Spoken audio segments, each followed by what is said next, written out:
Good morning, good afternoon, and especially good morning and good afternoon, I should say, and good evening also for those who are in the other parts of the world. We're very, very glad to welcome the three speakers here today for this IAU webinar called Leading Universities in an Age of Uncertainty. Now, we have three fantastic speakers and formidable university leaders today, and I'm very, very glad to introduce them to you. It's Mamokgethi Phakeng from the University of Cape Town in South Africa. Then we have Sir Hilary Beckles from the University of the West Indies, currently speaking from Jamaica. And then we have President Andreas Deeks from the University College Dublin, which is indeed a university I know quite well myself. And my name is Andreas Corcoran. I'm the Deputy Secretary General of the International Association of Universities. We have conceived this webinar, and it is a series indeed that happens every Tuesday and has been now going on for quite some weeks with great success, and it's going to carry on throughout the winter, and I invite you all to tune in every Tuesday. And indeed, we have already discussed impact of COVID-19 on higher education systems. We have discussed the future of academic freedom and institutional autonomy. We have discussed current challenges in internationalization. We have spoken about reopening strategies at universities around the world, digital transformation in higher education, especially in teaching, obviously. And we do invite you to check out our YouTube channel where these webinars are recorded. To kick off with this particular session, we are speaking about leadership this time, and I'm very excited about that indeed. In the blurb, you can see that it's already written, turbulent times. University leaders around the world have to make decisions based on rapidly changing variables that make it difficult to make meaningful predictions. This webinar then will reflect and exchange on principles of leadership that have helped mitigate the present challenges and shape the future. And we have asked the panelists to talk about the financial, systemic, and academic ramifications of the pandemic and share indeed their experiences and decision-making processes during these times. Without further ado, just a quick note on the format that we have chosen: a structured conversation, 3 rounds of questions, with each panelist is asked to contribute to the 3 themes that we have defined. And just to kick off, without a doubt, current pandemic has accelerated the future of higher education into the present. And this is indeed, and I'm shamelessly stealing from a quote that Professor Beckles has in fact provided us with, and here I'm plugging a publication that is coming up at the IAU, indeed celebrating 70 years of this very institution, of this organization, and it is in press. And there are many fine, up to 70 contributions discussing higher education themes. So watch this space. And back to Professor Beckles, in fact, a quote that he, in his piece, had provided us with, together with his valued colleague, Stacey Richards-Kennedy. And it is indeed, without a doubt, the current pandemic has accelerated the future of higher education into the present. Now forced to grapple with volatile, uncertain, complex, and ambiguous environments that warrant restructured workplaces, redefined roles of rapid learning, universities that have so quickly pivot and reposition themselves for enhanced relevance and competitiveness.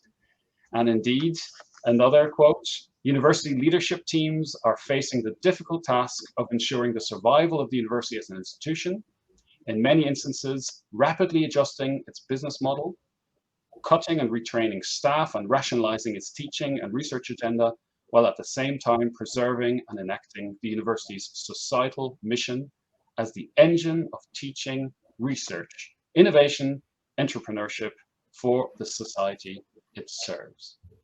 Now, with so much going on, I have a very simple and yet a very, very complex question to all of you. If this is the context, how do you do it? And I've asked you for one particular challenge that you might describe, also in which you describe the context in which you work. And I would like to start with Professor Beckles, since I so shamelessly stole from his publication just now. Thank you. Thank you very much. And it's a tremendous honor and pleasure to be with colleagues this morning discussing this. Well, not this morning, because it's afternoon and evening for some of you, to discuss this important issue. I will begin by suggesting that when you cut through the complexity of the challenge and you evaluate the importance of each specific challenge, whether there are the financial issues around budgets, whether there are issues around the motivation of your colleagues and keeping the university focus, restating your mandate and restating your obligations to stakeholders. I think the greatest challenge that I certainly face in the final instance, so to speak, the biggest challenge I thought that we encountered was the retention of our students. At the end of the analysis, we came to realize that if our continuing students do not return, and if we do not motivate the next generation of potential students, then all is lost. Because if you stabilize many of the other variables and you don't have a vibrant student population, you're still in trouble, because in the end, the university is really about students. And given the pain and the suffering of the families experiencing the COVID-19, given the anxiety about public health protocols, the curfews that were imposed on many of our societies to contain the virus, the impact on the parents of the students as the elder generation, the loss of jobs as a result of the economic dislocation and students not having domestic resources, the fact that the younger children in the primary and secondary schools were now at home receiving remote education. It placed a tremendous degree of stress upon continuing students and high school leavers who were now matriculating onto university. So we had to engage in a very complex communication strategy of outreach for new students, urging that this is not the time for young people to retreat from higher education. If you retreat at this moment, post-pandemic, you would have done yourself and your families and your countries a disservice. Then we had to retain our current students. And I would say that after about 4 months of very active and engaged conversations with actual and potential students, when we opened our doors 2 weeks ago, we were comforted by what we had achieved. That in fact, enrollment is actually up this year over last year levels. So we felt good that we had retained 90% of our students, and we felt that the new cohort of applicants and matriculants had actually increased 5% over previous year. So it worked out pretty well, but it was a scary moment, and I think our strategies were successful thus far. Thank you very much for this first student retention, the biggest challenge indeed. Yeah, and isn't it wonderful to hear that, in fact, with all the gloom, that you've actually upped your numbers of enrollment in these very difficult circumstances. May I turn to Mamokgethi Phakeng in Cape Town? Maybe your contribution, as in what was the challenge that you saw, or the one challenge that you would like to share? For us, I mean, maybe let me just start by saying for we operate in a context of poverty and inequality. And the big challenge we had when the pandemic hit and we had the lockdown was, how do we continue with the academic project? How do we complete academic year 2020? And of course, it was in March. We were 3 months into, in the middle of the third month into academic year. But the second thing was, how do we continue the operations of the university?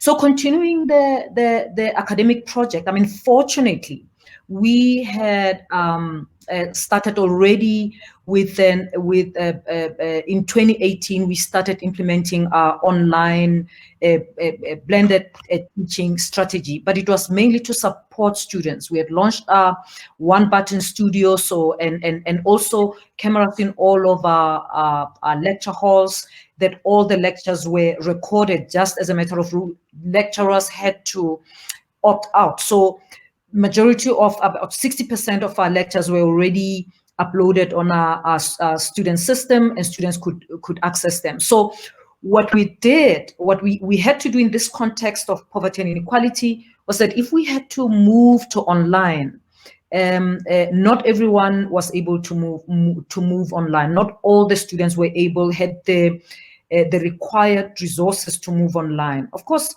we've got a system of student financial aid in the country, and in our university, any student who's on government financial aid, we make sure that they get a laptop at the beginning of the year. But there are students who are not on government financial aid, so they're outside the band that the government caters for, but they are not well off enough to get these resources. So we had to quickly do a survey so that we can make sure that every student has got a laptop, so that they can get on with the studies. Lecturers had to quickly all move their teaching online, and the one-button studio helped. Of course, the Center for Innovation in Learning and Teaching came in handy in terms of supporting academics to move their teaching online. All of this wasn't easy, and communication was key. I mean, I agree with Professor Beckles about, at the end of the day, you want students, but key to all of this is communication. So even in getting these resources, I mean, for students, we had to have a very focused communication strategy with our alumni, to ask them to donate so that we can be able to buy students the laptop. So much of the budget that we used to cover students' laptops so that they can study from home were from donations from alumni and our donors. We also had to move staff, support staff, administrative and support staff, from working on campus to working at home. And we broke all of our rules. We moved those who don't work with laptops, we moved their desktops to home. So we had a big operation to move offices from campus to people's homes so that people can work. But once we had everyone, all the students have laptops, we negotiated with telcos in our country to get reasonable costs for data. Every student got 30 gigs of data per month. We thought the problem is solved, but the problem wasn't solved, because again, the context of poverty and inequality, there isn't a stable network everywhere, a network infrastructure. And so we even had to move on to sending printed materials, as well as flash drives for students who are in remote rural areas, to make sure that everyone has got can access the teaching and learning. I mean, our concern was not that we will lose students this year.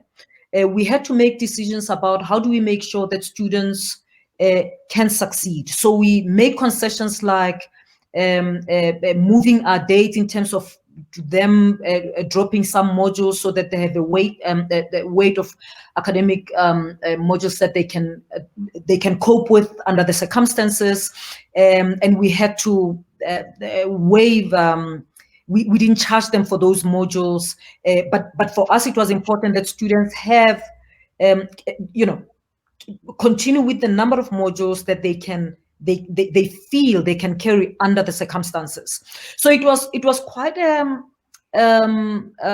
huge operation, moving in that way and keeping the parents, alumni, donors, students, and staff all informed. I mean, our first engagement online was with the alumni overseas. We did that because the majority of most of our funding comes from our alumni who are all over the world, and so we wanted them to know that we are continuing with the business. This is what we're going to do, and this is the support that we need. But in the same way, there were mobilization of funds within the university. So as Vice-Chancellor, I pledged 30% of my salary, and then some members of the exec, and in that way we can challenge staff to do the same. So we had a lot of contributions from the, just to carry, we started what we call the UCT COVID-19 Emergency Fund to be able to carry some of the costs. So if you think about principles, I mean, I think keeping people informed so that people know that we are continuing. People, I mean the university community. And because it was a time of uncertainty and unprecedented, we had to suspend some of our policies and rules, which are about moving equipment from campus to other places. We had to suspend all of that. Thirdly, we also had to consider staff who cannot do their work from home. We knew that the first thing that's going to happen, those staff members are cleaners, are gardeners, who can only do their work on campus. The first thing that comes to mind was that they're going to be retrenched. So we had to move within a month quickly to communicate that message with them. So we met with labor unions to assure them of what the strategy is. We met with student leadership to assure them what the strategy is, with alumni to assure them what the strategy is. And then we had a staff assembly. We've never had a staff assembly before, but we had an online staff assembly with over 3,000 staff members online and informing them of what the strategy is. So having people informed, knowing what's going on, serve to calm people's anxieties, for people to understand that we are continuing and how are we going to do that, and feeling safe. And that helped us to keep the academics working. And we even had to communicate things like, what do we do with applications for promotions for that year? Because people's work will be derailed. People might not publish as much as they would have liked. Their teaching might be disturbed. So what does it mean? We had to think about all of those things and communicate so that staff, members of our community are aware that we know what the knock-on effect would be of the pandemic. So let me pause there and say that we did a lot of surveys, by the way, communicated with students on surveys. I mean, it's interesting. So we got getting data of the kind of students we have, getting data of who's managing to get online, even following up online to see who logs on for how long, what are they doing, so that we can call them. We set up a call center so that students can call the call center if they're struggling and they can get support. We set up an online student wellness service for mental health issues for students and staff, so that it can be accessed, because people were experiencing all sorts of mental health issues. And of course, when the university is open, we offer that service. We just moved it online to make sure that we continue. So it's just, the first thing was to keep the community calm. So how do you keep people calm in that environment? And communication and making people aware of what is the way forward, what is the strategy for, so that they feel that the leadership has got things under control and there's no need to panic, that things will be okay. Thank you very much, Mamokgethi, Phakeng. I mean, we can see from both contributions already that especially logistics, communication, and the psychological impact, of course, have played a huge role in surmounting the challenges of the last few months. Without further ado, to Andrew Deeks in Dublin, yeah, over to you. Maybe you would like to share some of the challenges that you've been facing over the last few months, and especially maybe looking especially at the leadership role that you had to enact. Yeah, thank you very much, and apologies in advance if the internet connection doesn't appear very stable. I should say my colleagues have done a great job in terms of covering some of the logistical issues that leaders had to deal with throughout this crisis and continue to have to deal with, many of which we also had to deal with. In terms of what's been the biggest challenge from my perspective as a university leader, it's really been moving the institution through the process of shutting down the campus activity, moving online, and then planning to move back to face-to-face, and the rate at which that should be done, the techniques that should be used, and how those decisions are to be made.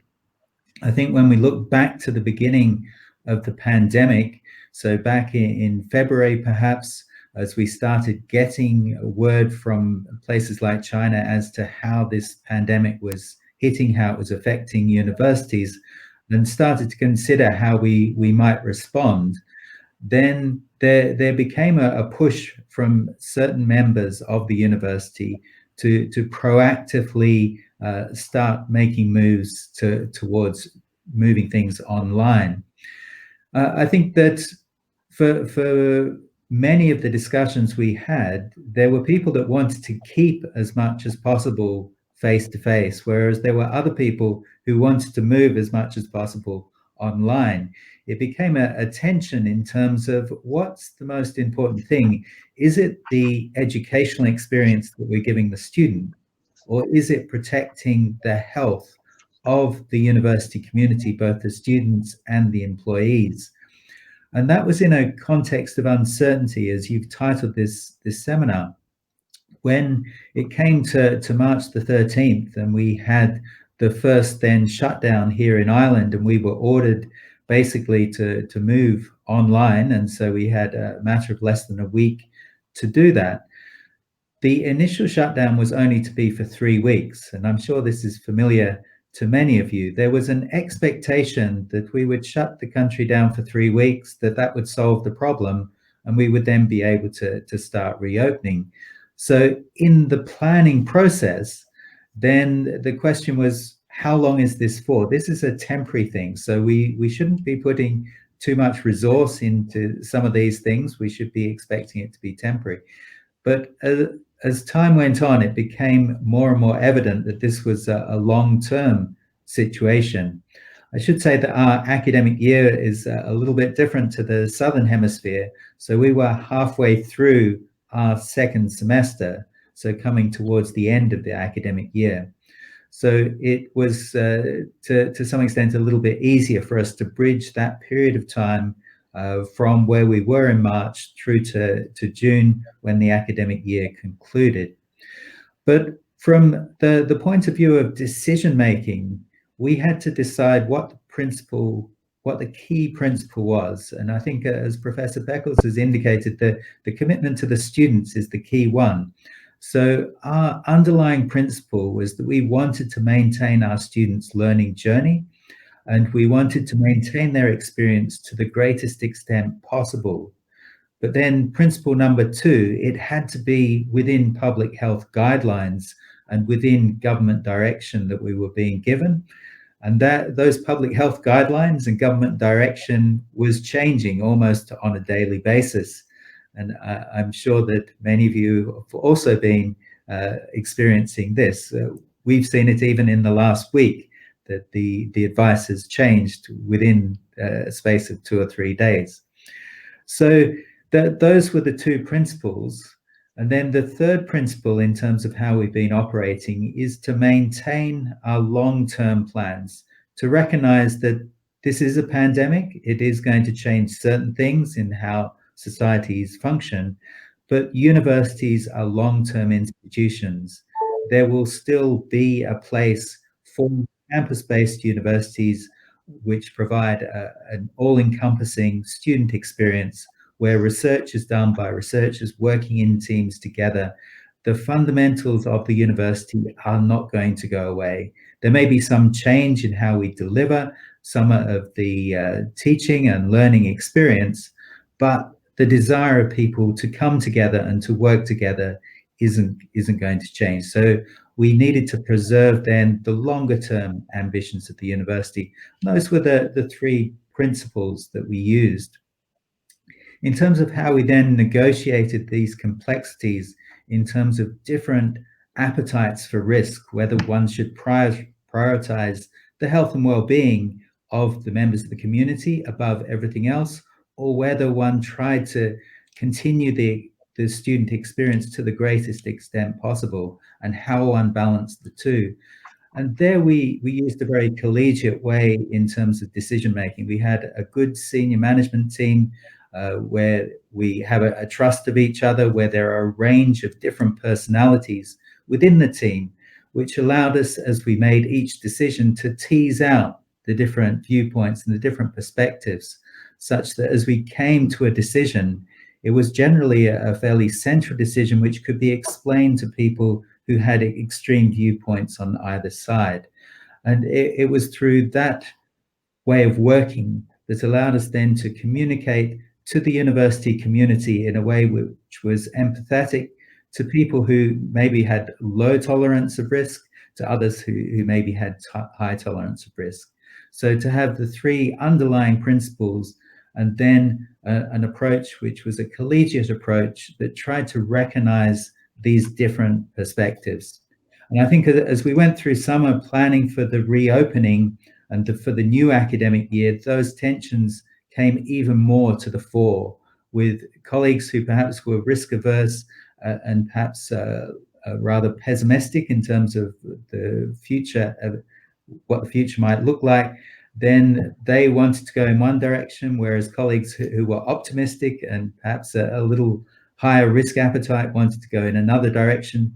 Again, we tried to come up with a fairly moderate direction in terms of planning for a degree of face-to-face activity on the campus as we reopened for the new academic year.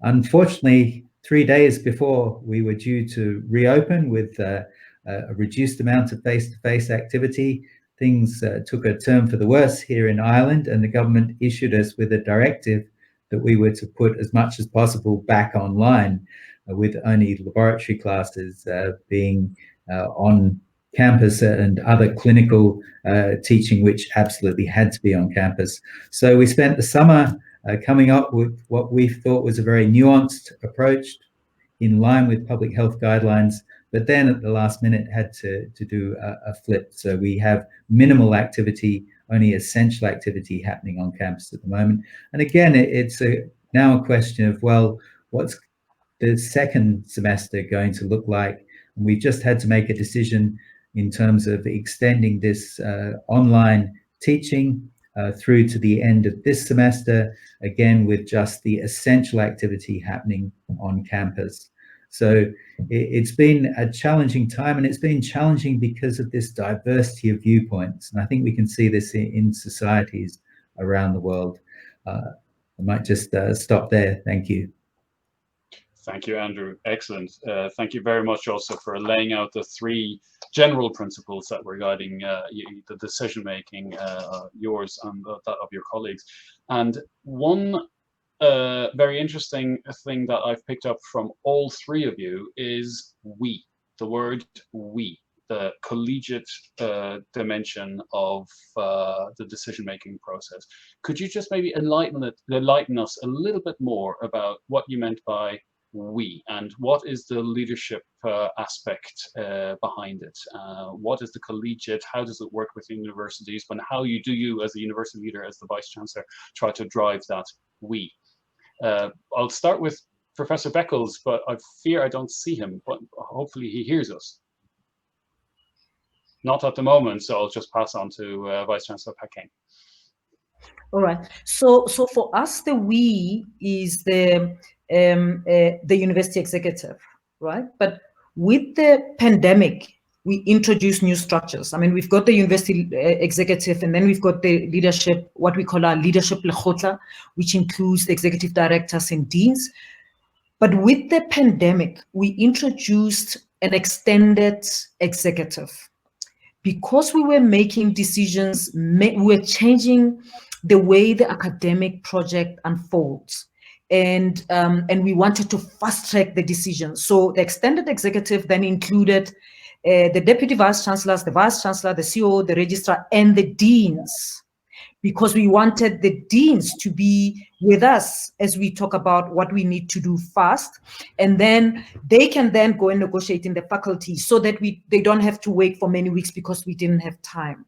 But besides the new structure of the extended executive, we introduced a few task teams. So we had the teaching online task team, which is still operational, because for us, even though we are now on lockdown 1, the government has said we can bring 100% of our students. We are not teaching face-to-face. The only students who are doing face-to-face are those who are doing lab-based courses, or the courses that need face-to-face. But we are continuing with online, even though we have brought students back to residence. So there are students on campus that are in residences. They can go to the library with all the health and safety rules, but there isn't whole-scale teaching and learning. We are containing, we are trying to prevent a possibility of an outbreak. So we have the teaching online task team. We have the research task team, and both of them postgraduate studies task team, which looked at how do we manage the postgraduate teaching and learning online. So the TOT and the POT and then we also set up a special committee, Covert committee, CCC, Covert, I can't remember, Covert Consulting Committee, something like that. So it's a CCC chaired by our COO, and including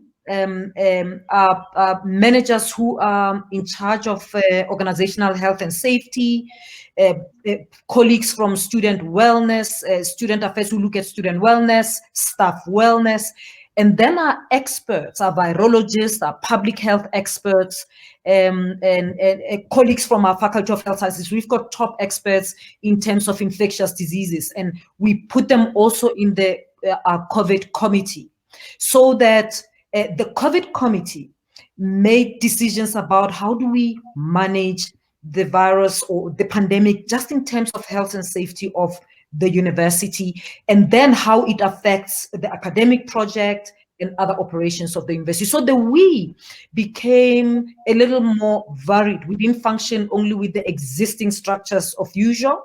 We functioned with more structures. But I mean, it's interesting because we had to not only introduce the new task teams and committees, but also to interact differently. I mean, for us, we cannot make changes to the academic project, whether it's, I mean, we changed the way the exams and how we're going to assess and so on. Senate has to approve that, even though we have a Senate Executive Committee, you know. So, but we made sure that Senate, we make special situations so that Senate can get to interact on the changes that we are making that are urgent, and they can support those, because otherwise, without that, we wouldn't be able to complete the academic year if you don't have the buy-in of Senate. So, and I didn't say what so the teaching online task team was representatives from different faculties, but more than that, we have a Center for Higher Education and Development that functions like a faculty. That Center for Higher Education and Development carried us in terms of implementing remote teaching. That's where we have our Center for Innovation in Learning and Teaching. That's where all our online facilities and studios are and everything. So a lot of the experts in the teaching online task team came from the Center of Higher Education and Teaching. So we had expertise in terms of pedagogy, assessment, analytics from the center, as well as expertise from faculties that represent different disciplines, to make sure that we can hear all voices, and the decisions that we make sense across the board. Thank you very much. Yes. Professor Beckles, did you hear the question? Because Yes, I did. I had some problems with my video, but I'm back. But I heard everything. Excellent. If I may respond on the theory of the we. Well, we all know the collegial culture conceptually, that this is how we function as universities. That we do work on a collectivist approach to mobilizing knowledge in order to shape policy, and we have all sought to retain that collegiality, as opposed to the kind of internal competitiveness, individualism, and so on. We do create that culture, but we were tested, and that's the critical issue. That what the COVID-19 did was to test the extent to which that collectivist collegial culture and consciousness had actually taken root and was an asset on which we could rely. We had emphasized over the decades that it is okay to have smart people, smart faculty, smart graduates. It's okay to have smart persons. But if you are smart within the university context and you're not caring, and you're not committed, and you're not courageous, then that smartness that you celebrate is going to have a limited impact. So we have been saying all along, it's okay to have smart professors and administrators and really bright graduates, but what we are looking for in a development context, in a context which Professor Phakeng described, which is about moving away from underdevelopment, from poverty, dealing with inequality. If you're dealing with all of those issues, then you need committed, caring people in the ecosystem. And we had an opportunity to test that, and I was very impressed by how the university community actually rose up to a level of passion that I had not seen before in that way. The level of passion about what we must do for our communities, for our countries, for our students, for our families.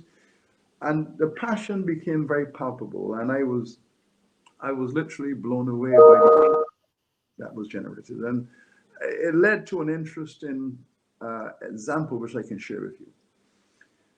Our university has a joint academic center in Suzhou, China. We have a center there, and we have academic staff over there, we have administrators over there, and we are working jointly with university in Suzhou. When the pandemic struck in Wuhan and started to move, because we had so many students from the Caribbean, we had so many students at our center in China, we had administrators over there, we had to move to a high level of how to protect not only our partners, but also our own students and faculty over there, which placed us in a position to access all of the relevant information about COVID-19. We were able to get information firsthand from the Ministry of Health. We were able to get information firsthand from the education ministries.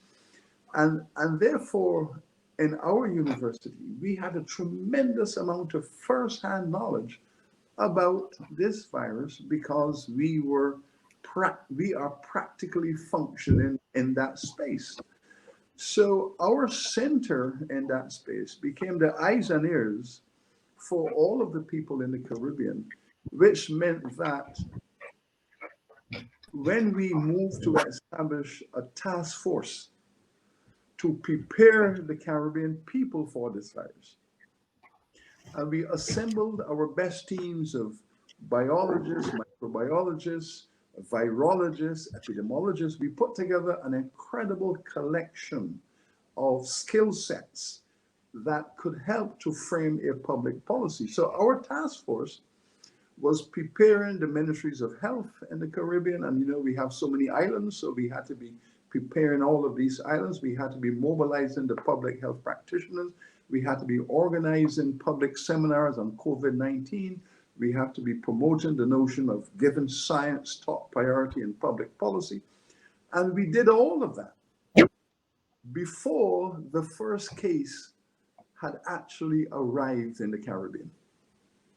So we had 4 weeks of very aggressive public activity, and the university was seen as the institution in the center of this discourse of public education about the potential arrival of the virus. And when the virus actually began to arrive in the Caribbean and was being recorded, the university had already mobilized the relevant public health officials. Public policy was being discussed. The average woman or man on the street had an understanding of what to expect. And I had the pleasure of saying that this pandemic gave the University of the West Indies an opportunity to demonstrate its relevance in a way that it has never had to do before. There was always this general understanding, of course, university is important. Oh yes, you need universities, you need graduates, you need blah, blah, blah. But this was the first occasion that they actually saw the university in action as an activist institution in the community, preparing to save lives. And the result was, of course, that the Caribbean has one of the lowest infection rates in the world. It has one of the lowest death rates in the world. I mean, when we look north to see what's going on in the US, we wonder if they're going crazy. And then we look south to Brazil. So we are sandwiched between the US and Brazil, where the virus is totally out of control. And in the Caribbean, we have very effective management, very effective discipline, and we believe that at the moment we have it under control, and we are gradually reopening our economies. That project was conceptualized and pioneered by the regional university and the scientific community that had this outreach capacity. So yes, we had the chance to test the efficacy of the we concept. And I'm very pleased at the moment with how my colleagues took control of all of this. As Vice-Chancellor, I receded in the background and allowed my colleagues, them to be doing the media, to be organizing public fora, town hall meetings, going from island to island, spreading the news. And I sat back and I watched my colleagues focused, committed, and courageous. And I felt very, very proud of them. So the we, I think, we know it exists in theory. But when you are tested and tested severely, you have an opportunity to see how that we really becomes a functional culture.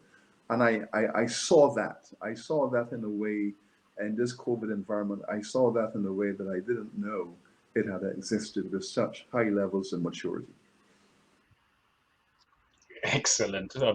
Really, really, it's just fantastic to see also the value and the high impact that university seems to have been recognized with in during this pandemic, and highly fascinating. I'm just thinking about how to structure the conversation, because indeed there are so many aspects of what you just said that I also wish to discuss. For now, maybe when we talk about the high value and how to lead, to showcase the value of higher education more generally, we'll get to that in just a few more minutes. For the time being, you said something very, very interesting, and that was smart caring, courageous. It's not only sufficient to be smart, which we generally expect of university members, but you have to be caring and courageous as well. Andrew, Deeks in Dublin, did you recede and watch your colleagues be caring and courageous, or how much did you have to coordinate exactly these various different elements, and especially also the communication, which also Vice-Chancellor Phakeng spoke so vividly about in her previous contribution, that was so important to calm the nerves and to show to the students and staff what was going on.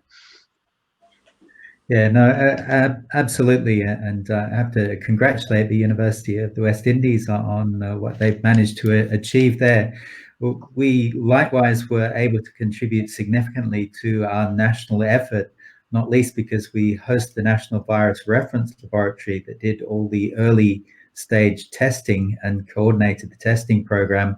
And then we also hosted the first contact tracing center in the country, which was actually established by two of our academics.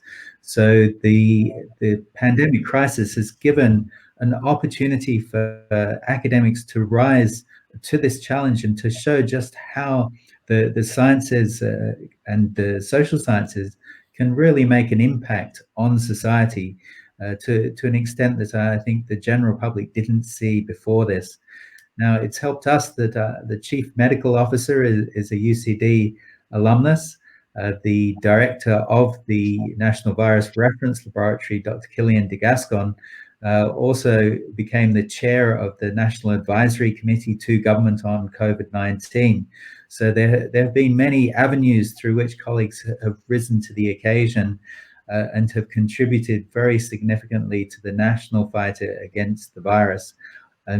And that has been recognized, and we perhaps will get on in some of the later questions to how finance then might have been, financial support has been given to the universities on the back of an increased recognition of the role that they play in society, particularly in situations like this. I should also say that I was astounded by the commitment of our academics to rise to the occasion as they had to so quickly move material online to develop skills that they didn't have before, and really then see what could be done using the digital tools that we now have at our disposal. So something that in normal times would have taken months and months of committees debating was able to be accomplished in the matter of a week to very great effect. Similarly to other colleagues, we did surveys of our students after the academic year to find out how they experienced the shift to online, and it was generally a very positive experience. From a teaching and learning perspective, they were able to accomplish the outcomes that were expected from their course, and actually the things that they really missed were more the social aspects, more the structure that attending physical classes on a campus gives, rather than any lack in terms of the knowledge transfer and the skill development. But to your point, it was great to see people throughout the university community absolutely rising to the challenge.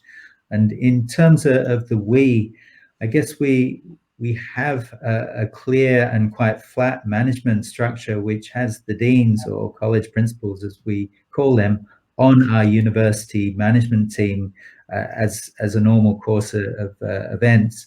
And so we basically have the university management team, and below that what we call the extended leadership team, which has the heads of schools and the directors of the service units on that. So through this flat structure, we're able to communicate very quickly with everyone within the university, and also to get feedback quickly. We similarly put in place special structures to help us through some of the COVID-related pieces, particularly a COVID Consultative Committee, also a CCC, which then reported in and had workers' representatives from the various areas on it, and public health committee formed from experts within the university to advise us in terms of the public health aspects. But the decision still had to be made by that university management team, and it was by having a diverse range of views on that team that meant I could go onto a Zoom assembly of that group, and we would talk things through, and within an hour or two, then we would be able to make known to the university community what the next steps were, what the actions were going to be. So we the university, it certainly has been embraced during this period of time in every meaning of the word. Excellent. Yes, for the next question, I think I'll try and fuse my next question and the following one in one, really, and it is really quite a major one. So I'll just try and expand a little bit. One is definitely finances. I mean, every university leader in the world will be wondering how to solve the financial insecurity, how to deal with the financial security, and how to lead through financial insecurity. We already see that the pandemic has caused a pending recession in many countries. We see it as we speak. The national budgets are slashed and realigned. And that very soon universities will be competing for constrained resources.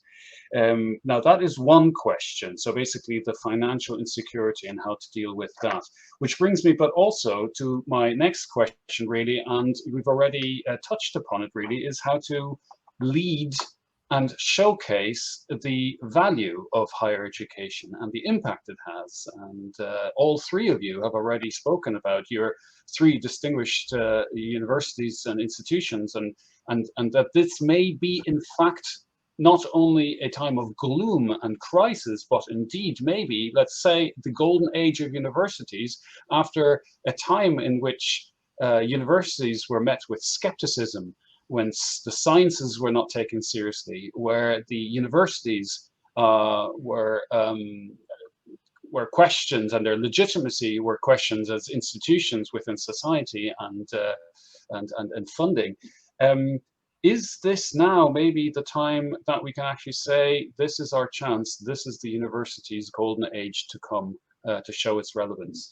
And indeed, how as university leaders do you come together and within your national systems and try to push exactly that message, not only to the society, to the public, but also to the money givers, to those stakeholders with whom you have to interact, whether it is alumni or whether it is foundations or whether it is philanthropy or indeed national bodies such as ministries and national budgets.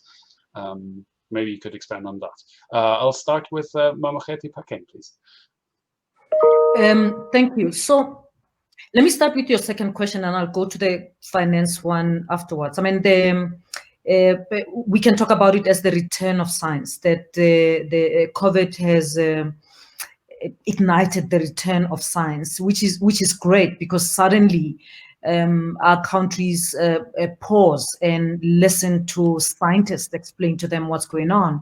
Our news bulletins, our newspapers' front page would be a scientist who the country is listening to. I think that's great. But what for me, that it is the golden age, but it does also expose other things and poses a challenge for us universities, because we know the value of science, and now our society gets to even appreciate more the value of science. But with that appreciation, we have a job to do of ensuring that there's an understanding of what is this practice of science, because the practice of science is not as straightforward as an average person thinks. And certainly, I mean, we saw here in our country as our scientists are leading us. I mean, as the lockdown gets extended, and people get to understand what's going on with the virus, or there's more conversation, and there'll be debate between scientists, whether virologists and infectious disease experts or public health experts, and people in our society would be surprised. So what is this? Is this what you do in science? And I had to pause and say, it is not only the appreciation of science, is not only what science helps you understand, but it's also the appreciation of how science works, that the debate, contestation, and dissenting voices are part of what we do in science. It's not that one comes with the answer and everyone just says no. We come at the problem from different perspectives, and our politicians and our society has got to understand that. So I think with the return of science, we've got this particular issue to help our societies understand. Otherwise, they think it's a waste of money. We give so much money, and you come here and argue. And I had to say, well, that's what it should be. If it's not like that, then maybe we are not at it. So I think it's the return of science, but with that challenge that we have in terms of financial sustainability or finances. I mean, for us at UCT, financial sustainability has been a guiding focus of management decisions and planning for decades. And I mean, it might be just simply sound business management to consider cash flows and sustainability within a horizon of at least 5 years. For us in South Africa, universities in South Africa, I mean, we have faced steady falls in government subsidies for many years now. Since the early 2000s, therefore, at UCT, and you know, as Vice-Chancellor in 2020, I'm benefiting from this approach that UCT decided to target an annual budget surplus of 3% of revenue, as well as free cash equivalent to 4 months of operating costs as a buffer for unexpected events. I mean, it's a tough thing to do when it's time for budget, but this approach has helped us as a university to get through the global financial crisis in 2008, 2009. And so far, we've been able to go through the challenges of COVID-19 as a result of that. Of course, we continue to mobilize funds, but this approach to financial sustainability has helped us a lot. And it's also true that we are expecting these challenges to continue indefinitely, because there's been budget cuts, but also they'll continue indefinitely as the pandemic takes its toll on economies around the world, and therefore funding from some of our donors might be hard to come by. But this approach, our approach to financial sustainability, I mean, I think it helps us. It helped us because when COVID hit, we had resources available to respond quickly and boldly to key needs, such as moving our teaching delivery online. We could easily implement some of the things immediately and move online, managing short-term cash flow challenges. And it has allowed us time and space to make well-considered decisions with consideration of their financial implications in the short to medium term. So it's been useful. Of course, right now, as I speak to you, we are busy with our 2021 budget, and we're looking further. And at this point, we can say, well, given what we have, our financial approach that we have gotten used to, of an annual budget surplus of 3% of revenue is not going to be possible in 2021. And so we are making tough decisions about if we go for a deficit budget, how do we bounce back? So we developing 2021 is not a problem for us, but 2022 forward is what is a challenge. So more than thinking about 2021, we're thinking about a long-term future. How do we earn more from what we do? How do we earn new money? And how do we save costs? At the same time, we don't want this approach to constrain us from being innovative, particularly as we begin with the implementation of our Vision 2030. And so we begin asking our questions. The funds that we've put away for a rainy day, this is a rainy day, and so we're thinking creatively on how do we use those resources that we've put away for tough times such as this, because we we've had a few years of building an endowment fund that can carry us during difficult times. But you know, yeah. So that's our approach at the moment. Thank you. Thank you very much. May I turn to Andrew Deeks in Dublin with the same question?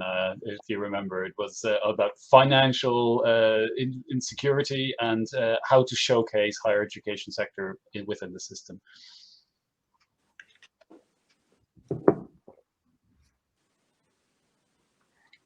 Andrew, did you hear us? Andrew, Professor Deeks? Oh, sorry. Yep, I hear you. So thanks very much, and I think that the point that we need to be working to longer term financial plans, and to recognize that this is perhaps a glitch in those plans, but fundamentally projections for the future remain sound, albeit with some adjustment is important. So what we've done in terms of the financial planning during this period of time, recognizing that potentially we were going to have a significant financial hit from a reduction, particularly in international student fees, we adopted planning for the current year within a 5-year planning scenario to accommodate our best guess at what that reduction might be, but recognizing that we would have to run then a deficit budget in that scenario. So we simply went through the various activities and looked at what activities could be paused, perhaps what could be stopped, and what were essential to continue. And particularly we looked at the employment of new faculty. We had a scheme running, what we called the Ad Astra Fellows scheme, where we hired some of the top young faculty from around the world, about 60 each year. So we were well into that recruitment cycle, but we put that on hold given the financial situation and also the difficulty in terms of undertaking recruitment, bringing people to Ireland and having them give seminars, etc. All of that became difficult, so that was put on hold. Investment in replacing research equipment we put on hold. So anything that could be put on hold, we put it on hold. But where there was a need to replace faculty members that have retired and were teaching key programs, key modules, we still went ahead with the recruitment of those. So we adopted a nuanced approach in terms of holding back on expenditure that could be held back, where it didn't then impact immediately on the student experience and on the performance of the institution. I'm happy to say that as we come to the beginning of this new academic year, actually our international student enrollment has held up quite well. So the forecasts that we made in the end have proved to be overly pessimistic. We've still suffered quite significantly in terms of commercial income generation. Summer activities that would have generated commercial income were obviously not able to go ahead. We have the additional costs of the COVID pandemic, the additional direct costs moving to online teaching, supplying laptops to students that didn't have them, configuring lecture theatres appropriately to stream lectures, and the investment that we put into reconfiguring teaching rooms, to putting in place cleaning regimes when we felt we were going to teach face-to-face. And I'm pleased to say that's where the government in Ireland did come to the party in recognizing that there were these really unusual costs that had come onto the university system. And so in addition to the normal grants that we would get, then they did make allowances for these additional direct costs of the pandemic. As I say, they're not compensating us for the lost income, but they are helping us out with some of the direct costs. And I think that's a direct result of the universities being seen to be playing a key role in fighting the virus and being on the side of the society in terms of addressing things going forward. So we have got together as the Irish Universities Association and made very clear our messaging to government and to the public in terms of the contributions that we've each been making individually and collectively to the fight against COVID-19. And as I say, having alumni in key positions which have become really household faces and household names within Ireland has helped in that process. Excellent. Thank you. Yes, I'll pass the ball. Well, this is football talk now. I'll pass the ball to to Hilary Beckles. Indeed, and again, are we seeing the golden age of universities to come? Have we got that hope, and should we have that hope? Thank you. I think my colleagues have more or less said it all, but what I will do is to add maybe a few footnotes. First of all, we recognized that we needed a new paradigm. That's the first thing. And that new paradigm had to be rooted in a perspective that was relevant. And the perspective we adopted was what has now become a way of looking at things. Never let a good recession go to waste. It has come for a purpose, not good, but you have to find the good within the bad. And our perspective was, now this is a serious recession, and we are going to milk it for what it's worth. We are going to extract from it some important lessons, and we are going to utilize this recession. We're not going to let it waste. We're going to make efficient thinking and action out of it. And the first thing we realized is that the university had been pivoted within the economic development discourse. And this is where we had been, pigeonholed. This is where our wings have been clipped, so to speak. And we were being told in that conversation, this is the age of the knowledge economy. Economies can only be sustained. Economies can only have economic growth. Economies can only be sustained if the university sector rise up to the occasion and produce skilled graduates, produce the discourse around economically viable knowledge, and we were framed within the knowledge discourse. Economies of the world in the future are going to be knowledge-driven, science and technology-driven, and so on. And therefore, we must come on board with the paradigm. Of course, people like myself, my discipline is economic history. So yes, I understand the history of economic development, and I was trained within that discourse of economic development.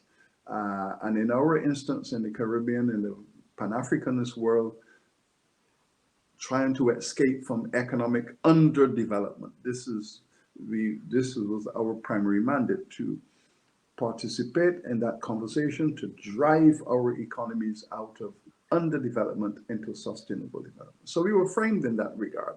We were told, therefore, that since this is the age of the knowledge economy, the university sector is best positioned to generate that specific kind of knowledge that is required at this time. And we were merrily going along within that paradigm. What the COVID did, however, was to say, but it is much, much more than that. Because when we brought the science to the fore, yes, to shape public policy, we realized that the science, as we understood it, what historically we call the pure and applied sciences, the medical sciences, the virology, the epidemiology, and those kind of disciplines that we have within our medical faculties, we realized that that was just a part of the conversation. Because what the virus was doing was exacerbating the social inequality. Suddenly we saw the poor people congested in little households where they cannot practice social distancing. And if the public policy is social distancing, then you have 20 people in a small house clustered together because of poverty. How do you implement social distancing in congested circumstances of the poor? Then you realize that the reality and the public policy were at odds. Then we realize also, as we heard, how do these children from working class households with challenge access to the internet for remote teaching and learning? I mean, we had always said that the university should be not only excellent, it should be ethical. And the university was faced with an ethical crisis.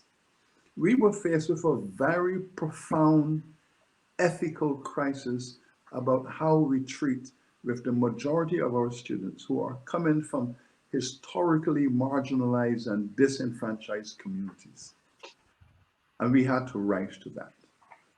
We could not just assume that our middle class students who have computers and who have parental support and who have all the access, that is our focus. No, our focus had to be the majority of our citizens.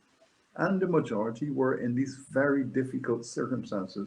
And what COVID did was to tear the roof off the house, and we could look inside and we said, oh my God, this poverty is much worse than we thought.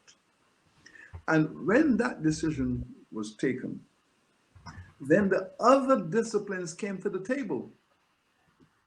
The other disciplines in the university said, hold on a second, this is not just about medics and virology and biology and containing the spread of a virus. This is now a circumstance for sociologists to come to the table. Where have we reached with social justice? Then the economists came to the table and said, hold on a second. This is destroying small businesses. Small businesses that have emerged out of difficult poverty, where people were innovative and tried to employ themselves and develop their small enterprises. These small enterprises were being shuttered. The economic. Then we had gender issues. So our feminists and our gender discourse came to the table and said, hold on, look at what's going on in this circumstance. Look at what is happening. There is a gender dimension to this which is striking. Women in households, managing children, dealing with the patriarchy of history and having to come to realize that, yes, there are matriarchal issues here of mothering and raising children and people, and women be laid off. When a company is shedding workers, the women became the most vulnerable in the enterprise, and women were being shed at a faster rate than men. So all of these issues then came to the table. So now the role of the university is much bigger than the knowledge economy discourse. It now becomes the viability of the society. It's the society. What kind of society do we want to live in? We want to address all of these issues of gender, of class, of race.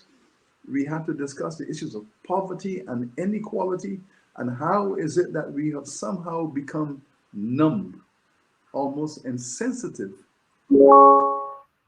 social and cultural challenges, because we were focused so much on the economic discourse of sustainable growth. Now, the university then had to respond to all of that. So what has actually happened is that the activist university that the public is demanding, the activist university is now operating on a broad, transdisciplinary, interdisciplinary platform. So now we have cultural discourses, social discourses, and all of these things have now shaped how the university is demonstrating its relevance. So we started off with a science-led COVID-19 task force. And within a month or so, this gathering of 20 virologists and epidemiologists that were shaping public policy, all the other disciplines says, hold on, Vice-Chancellor, hold on. Why are you foregrounding these scientists? you know, and then all the disciplines then said, we want to be represented on this task force because there are so many other conversations going on. And guess what? The public became as concerned about these sociological issues as they were concerned about the economic growth issue. So that has broadened the entire scope, and it has suggested, foreground the notion that the quality of life and the nature of society, structures and relationships, and the sense of being a citizen, all of these are as important as whether the economy grows 2 or 3%. So putting this now together into a holistic theory of development is now an exciting challenge for all faculties. For even the notion that the police could go into a working class household or community and try to enforce public policy, come off the streets, go into your home, social distance, and have that kind of police presence trying to assure citizens in a disciplinary way. The Faculty of Law jumped in and said, but what about human and civil rights? And the lawyers came to the table and said, but you cannot violate people's human rights and their civil rights, even in the context of public policy. You have to discuss it much more carefully. You cannot be top down with militarism. You have to encourage people to come to a sense of responsibility as a citizen. The lawyers came to the table and jumped right in. And before you know it, we were discussing rights and citizenships in pandemic. So I think on the financial aspect of all of this, it is true that the governments, we are a public university. And what this conversation has done is to call for a restructuring of the funding model. We have a circumstance at the moment in which the governments contribute about 45% of our university's operational budget. Student fees contribute about 20. And then the university's own entrepreneurial activity, we find the remaining 20–30%. The public is now saying, hold on, we cannot have a public university such as this. Look at what they are doing for us. And the public contribution is only 45%. No, you need to put that right back up to a higher level. So that is a public discourse about increasing the role of the state within the funding model of the institution. Now, the significance of that, and this is my final point, is that prior to COVID, I think the dominant perspective of the state is that higher education is an expenditure. And they conceptualize it in terms of an expenditure.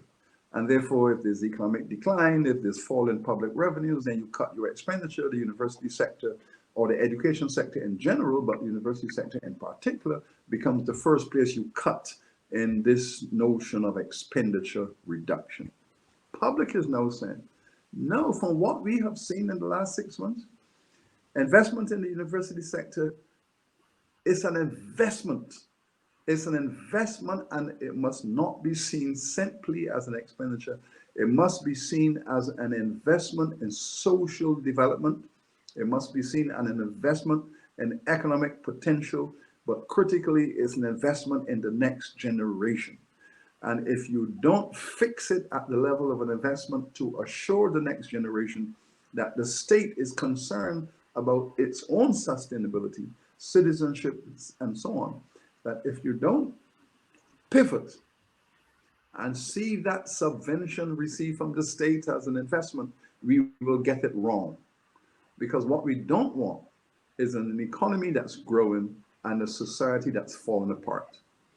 We see a dialectical relationship. We don't want economic growth that results in even more poverty. That is not what we want. Because if you have economic growth and then you have growing poverty because the income from the growth is maldistributed, we're back to square one. So I think the discourse around the financing is now calling for an investment approach, a more holistic approach.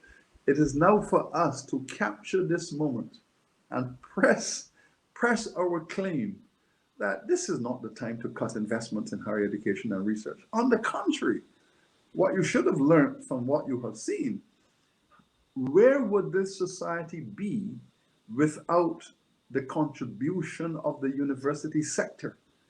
And everyone said, hold on, without the university sector, we probably would have gone under. And if that is true, how do you prepare for the next crisis pandemic? Strengthen the university sector. So that is where I think we are heading at the moment in terms of the discourses. Finally, not allowing a good crisis to go to waste. Excellent. That is most certainly a sentence that will stick to all of our minds, you know, never let a good recession go to waste, indeed. I would like, because we'll have to wrap up very soon, but I would like to get back to the word leadership, and with all the very, very interesting aspects that you have touched upon. Where do you see leadership in this? If you look back at your own, the last 6 months and your role in this personally, and I'm thinking of leadership not in terms of management, but really in trying to influence people and ideas and stakeholders.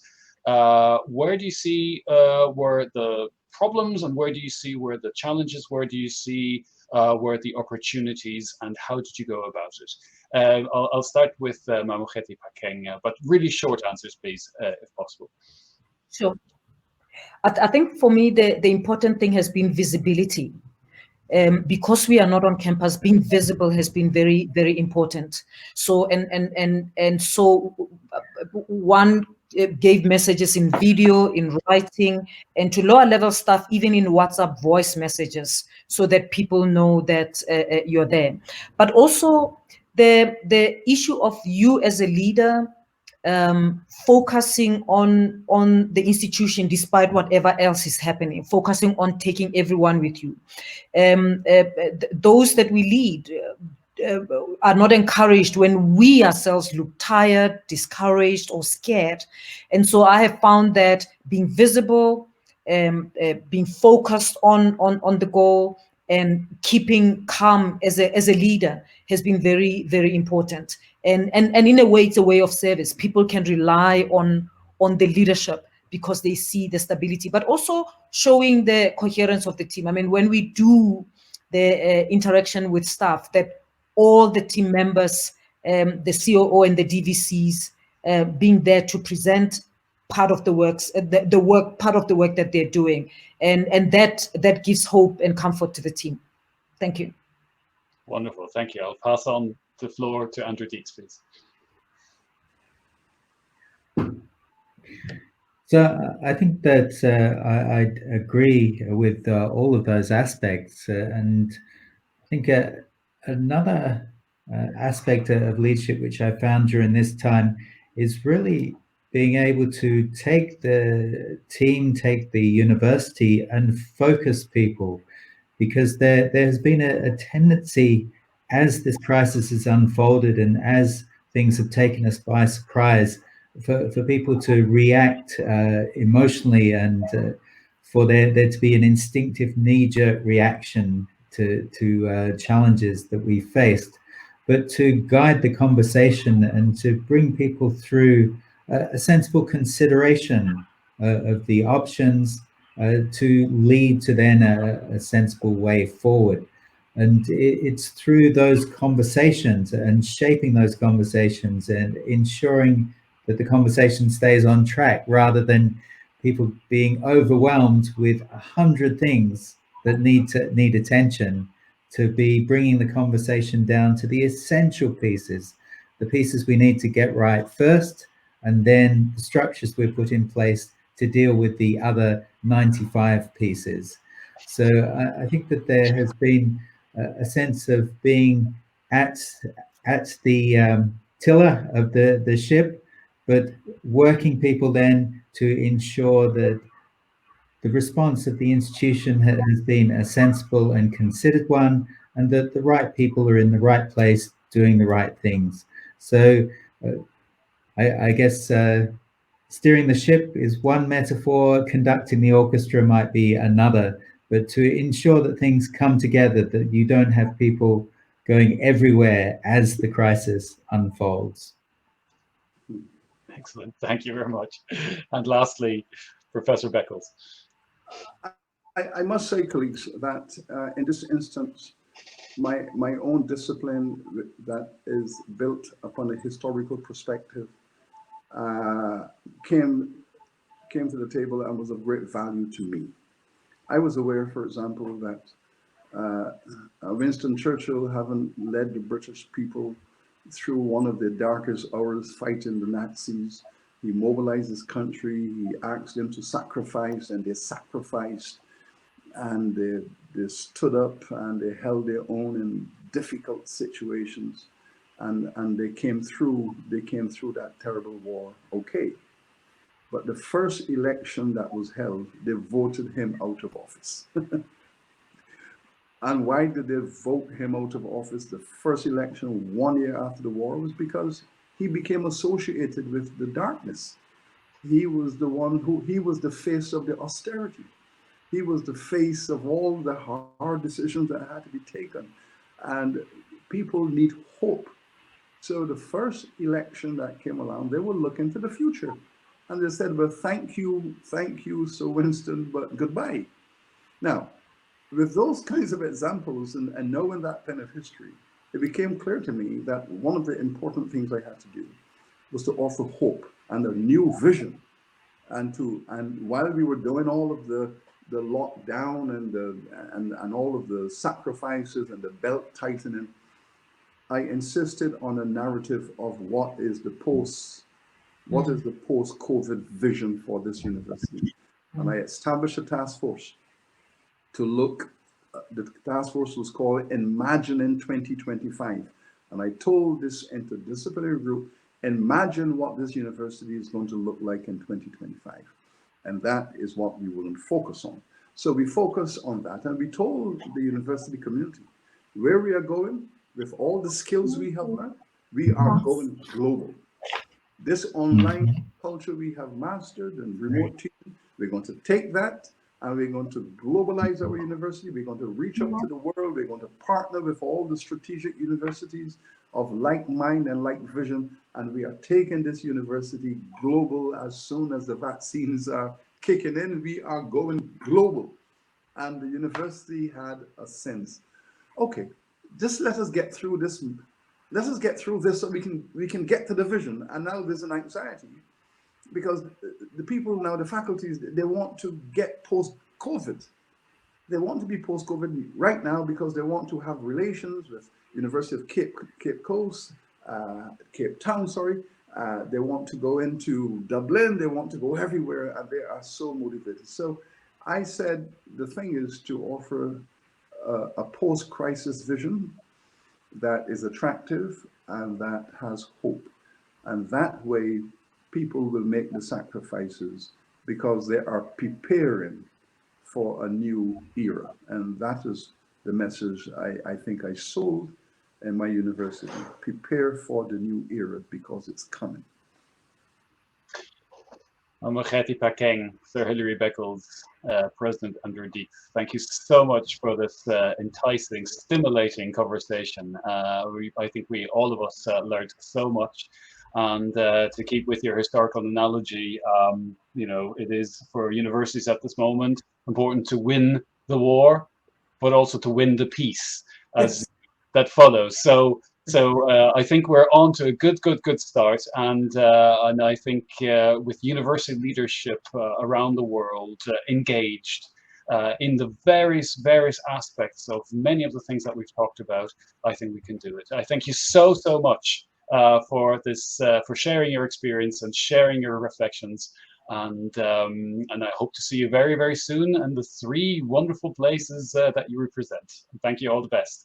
And to everyone out there, please do look out for the IAU web series every Tuesday on our website to be found what is coming up in the next few weeks. Thank you so much, everyone. Thank you. Thank you. Bye-bye. Thank you.